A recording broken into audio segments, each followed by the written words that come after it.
నాటు బెండ మొక్కలు. భలే హెల్తీగా ఉన్నాయి చూడండి. హార్వెస్ట్ కూడా చేసేసాను.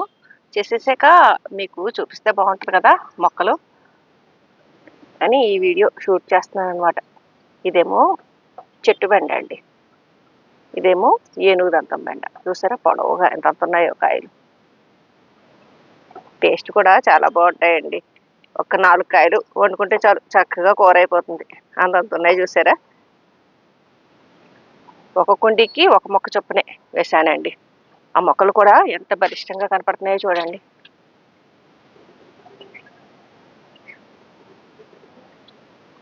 ఇవన్నీ కూడా బ్రాంచెస్ వచ్చేసండి. ప్రతి బ్రాంచ్కు కాయలు వచ్చేస్తాయి మనకి.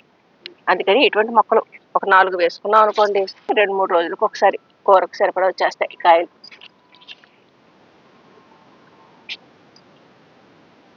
ఒకసారి పూలు, పిందెలు చేవలు పట్టేస్తున్నాయండి. వేప నూనె చల్లాలి.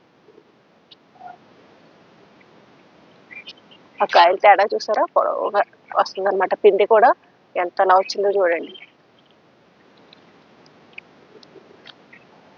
ఒక 6 కుండీల్లో ఈ మొక్కలు వేసుకున్నాం అనుకోండి, చక్కగా రోజు మనం దిగుబడి తీసుకోవచ్చు. ఇవి సెకండ్ ఫ్లోర్ టెర్రస్ గార్డెన్లో వేసిన మొక్కలండి. ఇంచుమించు మీకు ఇక్కడ 6 డజన్ మొక్కలు కనిపిస్తున్నాయి. అలాగే ఫస్ట్ ఫ్లోరు టెర్రస్ గార్డెన్లో ఫ్రిడ్జ్ దాంట్లో వేశానండి, పాత ఫ్రిడ్జ్ దాంట్లో. ఇక్కడ ఒక 4 మొక్కలు వేశాను. ఇక్కడ చూసారా, ఈ బ్రాంచెస్ అన్నీ స్టార్ట్ అయిపోతున్నాయి. ఆటోమేటిక్గా అవే వచ్చేస్తాయండి బ్రాంచెస్. మనం తల కట్ చేయాలి ఏం లేదు.